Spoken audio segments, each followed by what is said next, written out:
What's up guys? It's your Kuya Jen. Last time nagpost ako ng Q&A at may nagtanong kung taga saan ba ako. Sakto, may lakad kami sa Manila at bibisita tayo saglit kung saan ako iniluwal. Kung interested ka, tapusin mo tong video na to. Alright, let's go! Uy, sama ko! Sure ka? Oo naman! Tara na!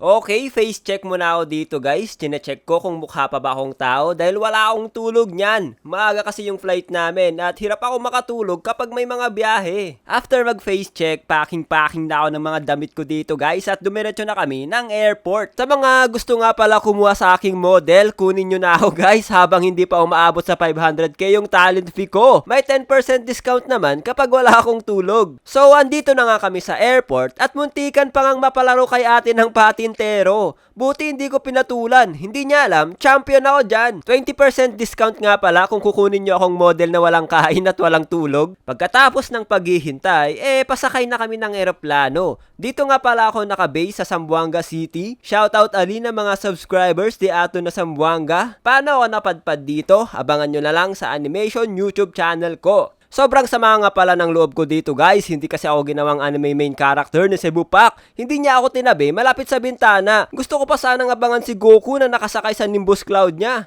Pero okay lang, itutulog ko na lang to. Nagsuot na ako ng face mask para hindi nila ako makita na nakanganga habang natutulog. Yan na kasi ang bagong purpose ng face mask. Itatago ka sa kahihiyan. Pagkatapos ng mahigit isang oras na biyahe, nakarating na kami ng Manila. Tamang kain muna kami kasi bitin yung kinain ko sa airport. Nagstay nga muna pala kami dito ng isang araw dahil kinabukasan pa ang punta namin sa Apostol. Bago kami pumunta doon para magpa-check ng ngipin, ay nag-gym muna kami dito sa Anytime Fitness dahil gym na ang Kuya Jen nyo. Grabe, ang ganda ng gym nila. Napakalawak at kumpleto sa gamit. Nalibre nga pala kami dito dahil may free trial kapag first time mo palang mag-gym sa kanila. Ayos, di ba? Sa mga nag-aabang nga pala ng gym experience content ko, eto na, ini-experience ko pa lang. Abangan nyo na lang sa animation YouTube channel ko, alright? Sinubukan ko din nga pala yung ibang gamit nila dito at napatunayan ko na galing talaga tayo sa mga unggoy. Tamang sipa-sipa muna ako dito para ma-stretch ang legs. Kala mo talaga, buti na lang hindi lumalaban yung sandbag.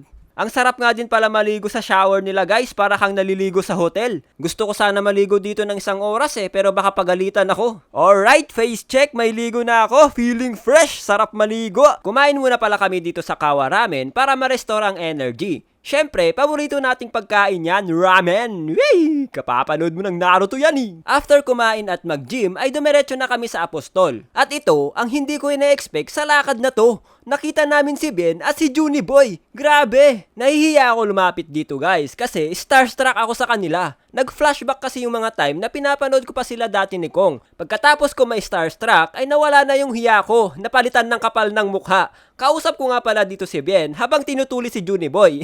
Nagpapakabit ng bagong brace. Grabe, ang bait kausap ni Ben. Coffee break, shoutout nga pala kay Leklek Robles. Grabe, ang galing mo, parang ayokong higupin tong kape. After magpakabit ni Juni Boy at natapos din ako magpa-check, tamang tawanan lang with Doc Jonas. Ganda kasi ng pagkakabit ng brace ni Juni Boy sana alls. Nag-uusap nga din pala kami dito ni Juni Boy if possible magkaroon ng collaboration ng Gen Animation at Juni Boy or Team Payaman. Pero baka matagal mangyari yun kasi sobrang busy ng mga taong to. Team Payaman yan eh. After ng lakad namin sa Apostol, ay dumiretso na kami sa hometown ko, sa Baguio. Napakalamig, grabe. Ginamit kasi ni Elibani yung jacket ko eh. Sabi ko magdala siya ng jacket niya. Tell me you're in Baguio without telling me you're in Baguio. Tamang espada-espada muna ako dito guys para uminit habang inaantay yung sundo namin. Isang reason nga pala bakit kami umuwi dito, para mabisita din namin tong mga pusa namin. At eto na nga ang sinasabi ko. May nagpakita dito ng kanyang clingy side. Loose streak daw ako sa ML kaya kinukomfort niya ako. Dahil wala ka pang pangalan, papangalanan kitang si Clingy. Dahil andito na rin lang kami sa Baguio, lumabas muna kami para mag-stroll. Una naming pinuntahan ay itong Foam Coffee. Dito na kami nag-dinner at nagkape. After naming kumain, ay naglakad kami papuntang Burnham Park. Dito pala kami laging tumatambay nung hindi ko pa alam kung anong gagawin ko sa buhay ko. Dito rin pala ako nagja-jogging nung panahong atleta pa tayo. Sa mga hindi pa pala nakapanood ng content ko na yon, check nyo na lang sa animation channel ko guys. Thanks you! Dito rin pala ang isang sikat na dating spot ng Baguio City. Dito, marami kayong makikitang kababalaghan. Total, andito na lang din ako. Mag-jogging na lang din ako. May laban kasi ako next week guys. Kalaban ko yung sarili ko. Habang naglalakad kami, ay nabasa ko yung pangalan ko dito sa wooden bench. Dibshi Jen Dibsyo. Take a book, read a book, share a book. Chinek ko kung may Bulgar, pero wala. Magbabasa sana ako ng horoscope ko eh. After namin maglakad-lakad sa Burnham Park, ay dumiretso na kami sa night market. Buti na lang, may taho dito. Ito kasi lagi ko kinakain pagkatapos mag-jogging sa Burnham Park. Strawberry flavor, syempre para bagyong bagyo. Habang kumakain ng taho, maghanap na tayo ng damit. Konti lang kasi nadala ko eh, kaya bibili tayo. Day off daw ni Jollibee dito, kaya si Pikachu muna daw yung sasayaw kasama ang backup dancers niya. Galing! Nakahanap na ako dito guys ng short na pangtulog at shoutout kay ate na nagpapakyut sa likod. Bakit hindi nyo ako binigyan ng discount? Ito nga pala ang Igorot Garden. Dito ako nagbebenta ng gulay dati nung grade 1 pa ako. Nakwento ko to sa hanap buhay content ko, panoorin nyo na lang. Thanks! After namin bumili, ay dumiretso kami dito sa kainan para kumain na naman. Gustong gusto kong binibili dito ay itong balot. Alright, kita nyo naman talagang pinipili ko pa. Gusto ko kasi yung mainit-init talaga guys. Meron din silang inihaw na balot para sa mga mahilig ng inihaw dyan. Marami pa kayong pwedeng mabili dito guys, kaya sa mga first time mag-Baguio dyan, try nyo pumunta dito. Ito lang nga pala napuntahan namin dito sa Baguio kasi hindi na namin bumalik sa Manila para sa meetings. Kung gusto nyo ng part 2, comment lang kayo. Bago kami mag-attend ng mga meetings, pumunta muna kami ng MOA para tignan yung pinapangarap naming drawing tablet. Nakita ko din nga pala dito yung pinapangarap kong sasakyan, itong Navara Pro 4X. Nissan, baka naman. After mangarap ng sasakyan, ay dumiretso na kami ng Power Mac para tignan ng iPad Pro. Tinesting ko siya gamitin at grabe, napakasmooth ng drawing tablet na to. Walang lag, ang sarap mag-drawing. The only problem na nakikita ko dito guys, ang sakit sa mata. Ang sakit sa mata ng presyo guys. Kaya bigla akong napaisip kahit wala akong isip. Sinusubukan kong i-motivate yung sarili ko dito guys. Bilhin mo na yan, bro. You work so hard for this, man. Dugo, pawis at kahiyan ang sinakripisyo mo para sa ganito, bro. Kunin mo na. You deserve it, bro. You deserve it. iPad Pro fully paid. Bago bumalik ng Zamboanga, ay sumaglit muna kami dito sa BGC. BGC, pare. Kita nyo naman yung 3D na dragon. Sana ganyan din kahabang aking pasensya guys. Nag-warm up muna pala ako dito dahil nakita ko may pamaraton si Adidas, baka manalo tayo. Joke lang. Pagkatapos maglakad-lakad, naghanap kami ng makakainan at nahanap namin itong Miffy. Dito daw kami kakain dahil may bani-bani, sabi ni Ellie Bunny.